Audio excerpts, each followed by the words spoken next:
안녕하세요. 사사이 사람 사는 이야기 오늘의 사연입니다. 안녕하세요. 저는 30대 후반에 서울에 살고 있는 직장인이자 아이 아빠입니다. 최근 저에게 생긴 일련의 사건들로 인해 많이 힘들기도 했고 많은 생각을 하기도 했네요. 누군가에게 속 시원히 터놓고 말할 수도 없는 내용이라 익명으로 남아 이렇게 털어놓습니다. 먼저 제 속사정을 모르시는 분들이 듣기에는 너무나 당혹스럽게 들릴 수도 있으실 거고 저를 비난하실 수도 있으리라 생각됩니다. 하지만 저는 최선의 방법을 선택했고 그 책임은 오롯이 제 몫으로 남았네요. 오랫동안 고민해온 제 이야기를 한번 해볼까 합니다. 저희 부모님께서는 제가 어릴 때 사고로 돌아가셨습니다. 이후 주부모님이 저를 돌봐주시기는 했지만 어릴 때부터 부모님 없이 지내다 보니 가정에 대한 남다른 애착 같은 게 더 있었던 것 같습니다.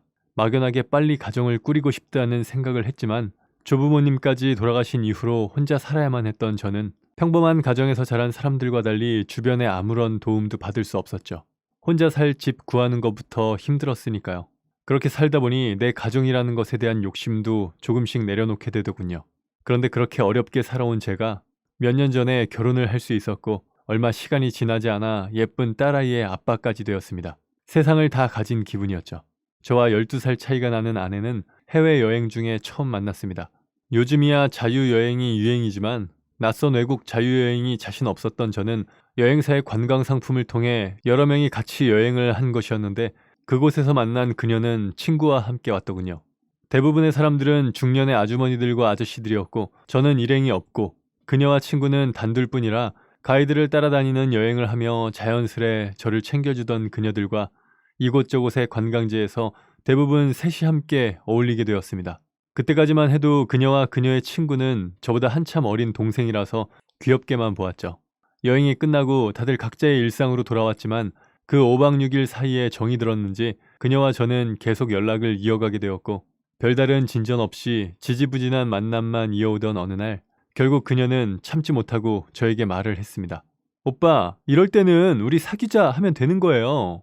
도대체 썸만 몇 달을 타는 거야. 그렇게 그녀의 고백으로 우리는 연인이 되었죠. 솔직히 말씀드리면 제가 그 이전에는 여자 경험이 별로 없고 오로지 일에만 집중해온 터라 연애에는 쑥맥이었습니다. 하지만 저의 나이답지 않은 소극적인 태도에도 불구하고 그녀는 적극적으로 대시를 했고 저도 그런 그녀에게 매력을 느끼게 되었습니다. 사실 연애를 하면서도 관계의 리드는 그녀가 다 했네요. 어느 장소에 가고 어떤 지역에 있는 맛집을 가고 한복을 입고 고궁에 놀러가는 이벤트를 하는 등 생각도 못해본 데이트를 즐길 수 있었죠. 사실 저는 그냥 따라만 다닌 것 같습니다. 심지어 프로포즈조차도 처음 만났을 때 먼저 말을 걸어준 것처럼 그녀가 먼저 했으니 말 다 했죠.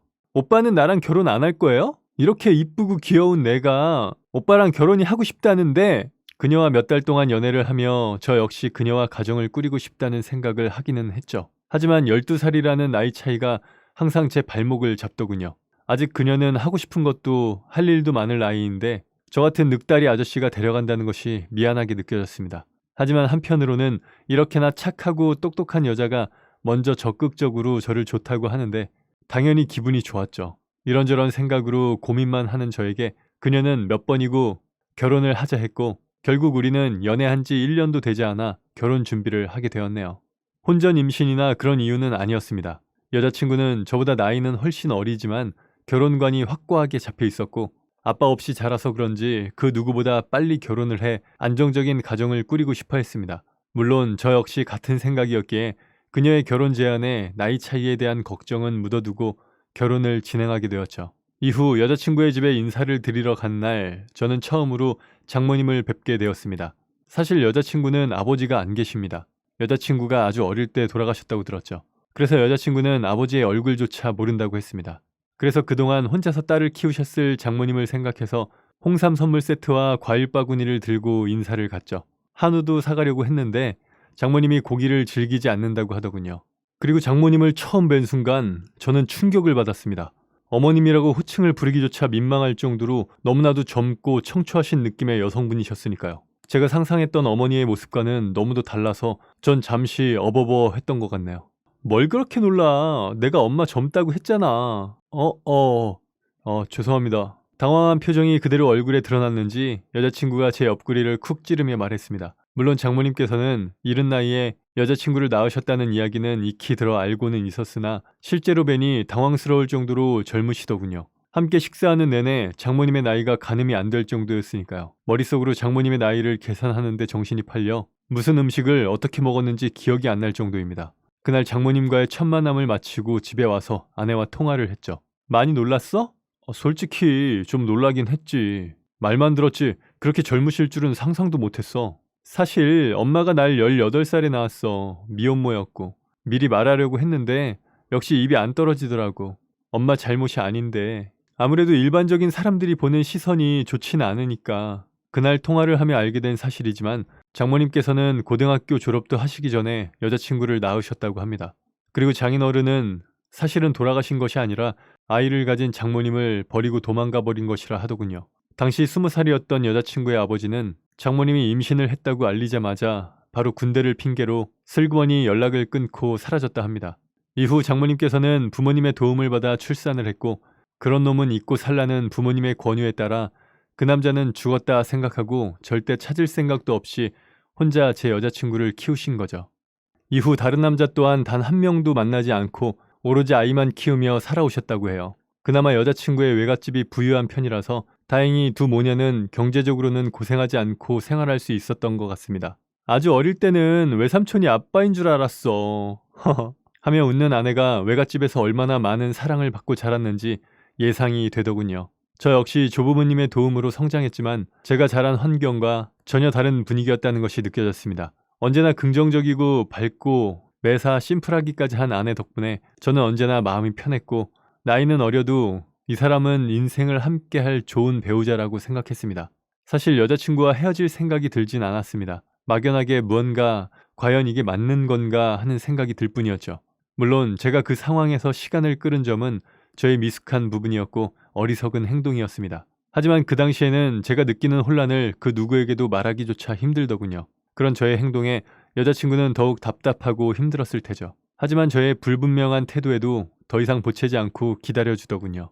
그런 여자친구에게 더욱 미안한 마음이 들었습니다. 그렇게 장모님께 인사를 드린 후 3달 정도 아무런 진전 없이 지내고 있던 어느 날 장모님께서는 자신의 특별한 가정사 때문에 이 결혼이 멈췄다고 생각을 하셨는지 저에게 따로 연락을 해 만나자고 하시더군요. 그렇게 따로 만난 자리에서 장모님은 저에게 말씀하셨습니다. 나 자신과 내 딸의 인생은 완전히 별개라는 걸 알아둬요. 우리 딸은 정말 독립적인 아이죠. 나 역시 사위 될 사람과 내 나이가 5살밖에 차이 나지 않는다는 것이 쉽지는 않아요. 장모로서 사위를 편하게 대하는 것도 쉽지 않고 다른 사람의 구설에 오르내릴 수 있다는 생각도 했어요. 하지만 나도 노력하는 중이에요. 그리고 두 사람이 결혼한 후에는 둘만의 가정을 만들어서 행복하게 살면 되는 거죠. 그러니 나에 대한 어떤 생각도 딸 아이와의 결혼을 결정하는데 영향을 미치지 않았으면 좋겠네요. 그리고 두 사람이 확실하게 결혼을 결정하고 나면 나 역시 사위를 편하게 대할 거예요. 말도 놓을 거고요. 두 사람의 결혼에 나를 넣지 말고 생각하길 바래요. 정말 온화하고 부드럽게 말씀하셨지만 그 말씀 안에는 단호함과 신뢰가 가는 카리스마가 있었습니다. 장모님의 말씀은 한마디로 본인의 존재가 저희 결혼 생활에 불편할 수 있으니 결혼 후에는 저희와 거리를 두고 살아가겠다는 뜻이었죠. 전 장모님의 말씀을 듣고 딸에게 혹여 피해를 끼칠까 하며 걱정하시는 마음을 느낄 수 있었습니다. 장모님과의 만남 이후 제 마음에 불편했던 마음을 내려놓을 수 있게 되었고 마침내 저희는 결혼을 하게 되었습니다. 장모님의 도움을 받아 신도시의 아파트를 분양받을 수 있었고 몇 년 뒤 그 집이 완공될 때까지는 일단 제가 살던 투룸 빌라에서 신혼살림을 차리게 되었죠. 그렇게 우여곡절 끝에 행복한 결혼 생활이 시작되었고 아내의 바람대로 결혼하자마자 임신을 하게 되었죠. 아내의 소원은 단란한 가족의 생활이었습니다. 그리고 아내는 무사히 건강하고 예쁜 딸아이를 출산했습니다. 아이가 태어나니 현재 지내고 있는 집이 좁게 느껴지기는 했지만 얼마 후면 새 아파트가 완공될 예정이었기에 우리는 마냥 행복하기만 했습니다. 그런데 사람이 뭔가 마음이 불편하고 내키지 않을 때는 다 그럴 만한 이유가 있는 것일까요? 행복한 생활에 빠져 있기도 잠시 우리 가정은 한순간에 산산이 부서지고 말았습니다.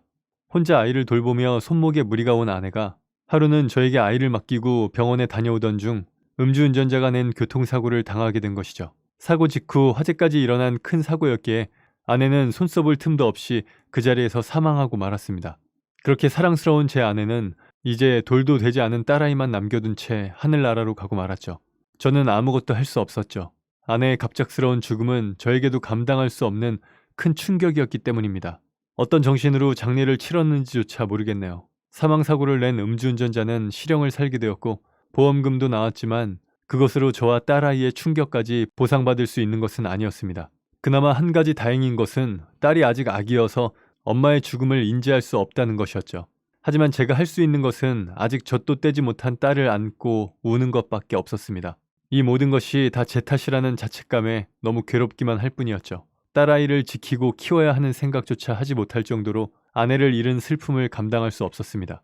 결국 저는 정상적인 생활을 하지 못할 정도로 폐인이 되었고 먼저 간 아내를 따라가고 싶다는 생각을 하기에 이르렀죠. 그런 어둠의 시간을 보내던 어느 날 오랜만에 집에 초인종이 울렸습니다.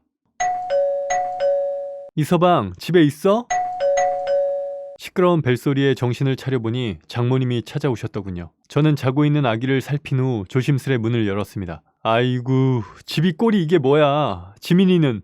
하며 들어온 장모님은 가장 먼저 아이를 살피고 바로 집안일을 하기 시작했습니다. 아내가 그렇게 떠났어도 아이는 지켜야지. 지금 이게 뭐 하는 거야? 회사도 안 간 거야? 어린 지민이 두고 내 딸 따라가기로 마음먹은 거야? 그런 장모님의 모습을 보며 아무런 말도 하지 못했죠. 그날 이후 장모님은 매일매일 찾아오시다가 언젠가부터는 지민이와 함께 옆방에서 주무시며 아이를 봐주셨습니다. 솔직히 저는 혼자 지내고 싶었지만 아기 때문에 어쩔 수 없었어요. 처음에는 그렇게 막무가내로 오신 장모님이 귀찮고 불편했습니다. 하지만 장모님 덕분에 무사히 일상으로 돌아올 수 있었고 회사로 복귀할 수도 있었죠.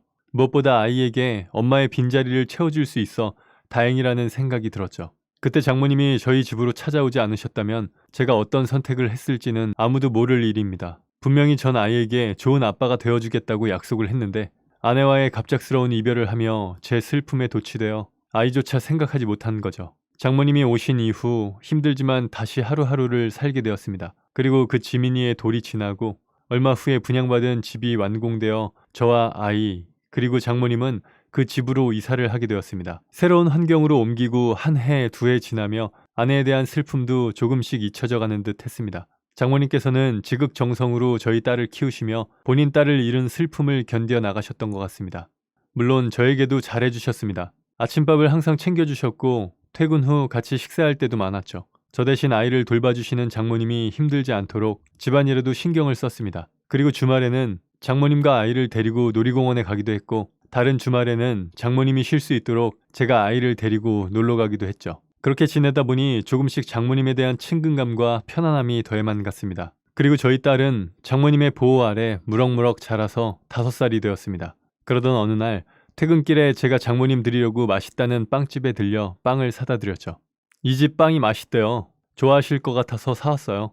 장모님은 한 입 베어 드시고는 어머 정말 맛있네? 한번 먹어봐. 하며 너무나 자연스럽게 빵을 잘라 제 입에도 넣어주시는데 받아 먹으면서도 흠칫하는 기분이 들더군요. 사실 이런 것은 연인이나 부부 사이에서나 할 법한 행동이었죠.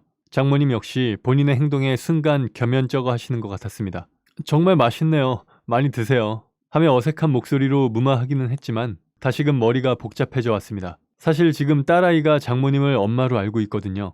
아직 어린 딸에게 엄마가 없다는 것을 알려주는 게 좋을지 판단이 서지 않았고 자연스레 할머니를 엄마로 생각하고 있는 아이에게 어떻게 바로잡아줘야 할지 방법도 모르겠어서 그대로 방치를 해왔죠. 하지만 이것을 깊이 생각하지는 않았습니다. 아이 기준으로 그냥 엄마 아빠라고만 생각했을 뿐 장모님과 제가 부부인 것은 아니니까요. 그런데 아이가 어린이집을 다니면서는 상황이 조금 달라졌습니다. 입소는 제가 시키기는 했지만 장모님이 아이의 등하원을 해주고 계시기 때문에 자연스럽게 엄마들 사이에서도 장모님이 딸의 엄마가 되어 있었죠. 그리고 놀이터에서 아이들이 놀 때도 장모님이 아이의 엄마로 인식되어 있었습니다.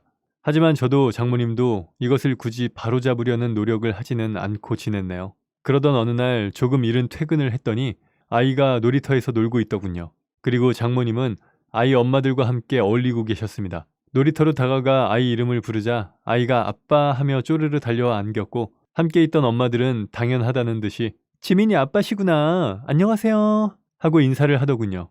그리고 장모님에게 지민 엄마 얼른 가요. 지민 아빠 오셨네. 라고 말했습니다. 저는 그 대화를 듣고 뜨끔하는 생각이 들었지만 아무렇지 않은 척 조용히 목례를 하고 돌아섰고 장모님 역시 먼저 들어갈게요. 하고 저와 아이와 함께 집으로 들어오셨죠. 그날 이후 장모님도 저도 서로 그에 대한 이야기는 한 번도 꺼내지 않았습니다. 하지만 머릿속이 복잡해지는 것은 어쩔 수 없더군요.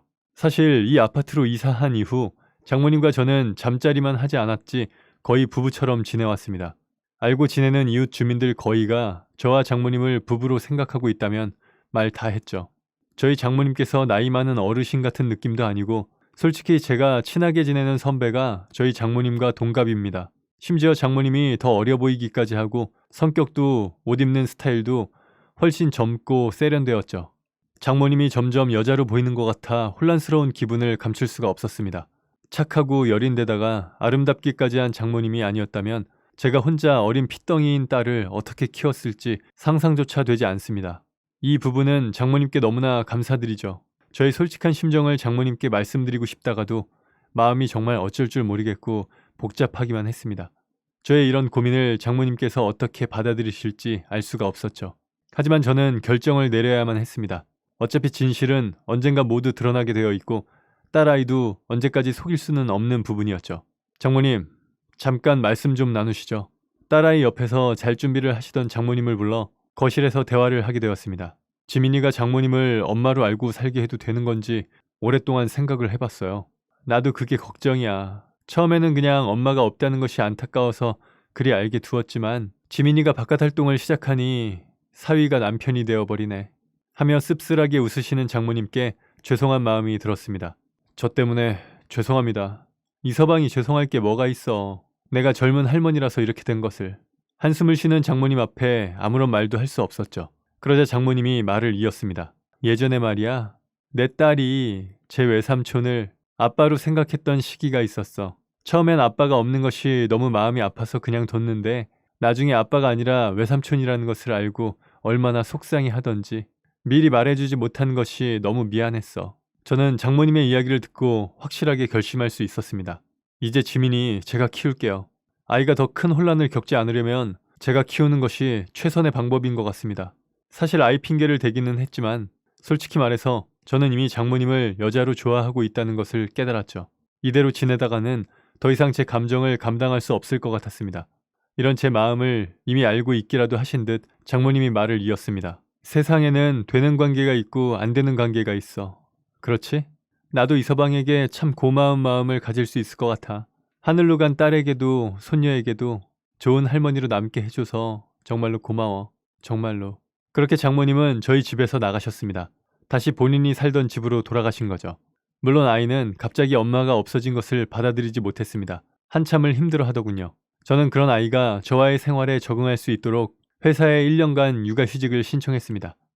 그리고 아이를 위해 열심히 노력하고 있죠. 이후 장모님께 간혹 아이 사진과 동영상을 보내드리기는 하지만 아직 찾아뵙지는 않고 있습니다. 장모님이 이 집을 나가시면서 아이가 장모님을 보면 이제 알아볼 수 있으니 제가 재혼해서 제대로 엄마를 인식하기 전까지는 서로 보지 말자고 당부하셨거든요. 물론 저 역시 아직 장모님과 보낸 그 시간이 너무나 그립습니다. 하지만 장모님 말씀대로 저와 장모님은 안 되는 관계이니 이대로 접을 수밖에 없겠죠.